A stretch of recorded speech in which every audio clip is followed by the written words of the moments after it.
Bonjour EB5, aujourd'hui je vais expliquer le paragraphe de loi de texte intitulé Au cœur de la forêt tropicale. Ouvrez vos livres à la page 75. Suivez-moi, je vais lire de la ligne 17 jusqu'à la ligne 27. Au sol de part et d'autre du sentier, les feuilles mortes et les brindilles accumulées formaient un épais tapis. Des bûches pourries, imbibées d'humidité et grouillantes d'insectes dégageaient une puissante odeur de moisissure à laquelle se mêlait le parfum enivrant des orchidées. Au pied d'un arbre colossal au tronc gris couvert de fleurs jaunes, une armée de fourmis s'activait à l'entretien d'une gigantesque fourmilière. Le sous-bois résonnait des coassements des grenouilles tapies au fond des flaques d'eau. Des nuages de moustiques bourdonnaient dans l'air humide. Au loin, on entendait le fracas d'une chute d'eau. Maintenant, je vais donner toutes les idées principales de ce paragraphe. Dans ce paragraphe, on a des indicateurs de lieu comme au sol de part et d'autre du sentier, au pied d'un arbre colossal, au fond des flaques, au loin. Ces indicateurs permettent d'organiser la description.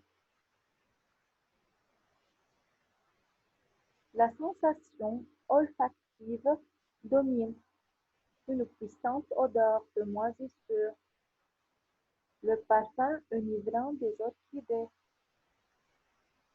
La sensation auditive domine, résonner des coassements des grenouilles.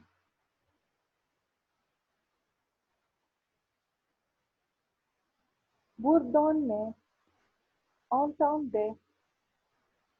Le champ lexical de la nature est formé de feuilles, des bûches, d'insectes, des orchidées, un arbre colossal, de fleurs jaunes. L'expression une armée de fourmis montre le grand nombre des fourmis qui se trouvent dans cet endroit.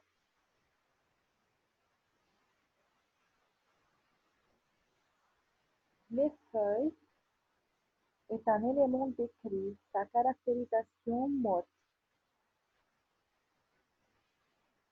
Des bûches est un élément décrit,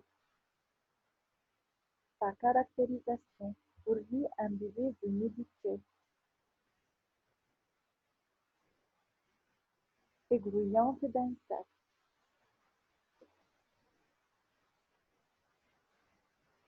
Odeur est un élément décrit, sa caractérisation puissante de moisissure. Un arbre est un élément décrit, colossal au tronc gris, sa caractérisation.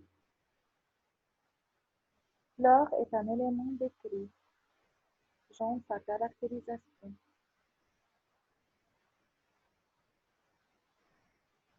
Les vers formés, dégager, se mêler, s'activer sont conjugués à l'imparfait de la description. Donc, le temps verbal dominant est l'imparfait de la description. Maintenant, suivez-moi et soulignez les belles expressions. Ligne 17, au sol de part et d'autre du sentier jusqu'à tapis, ligne 18.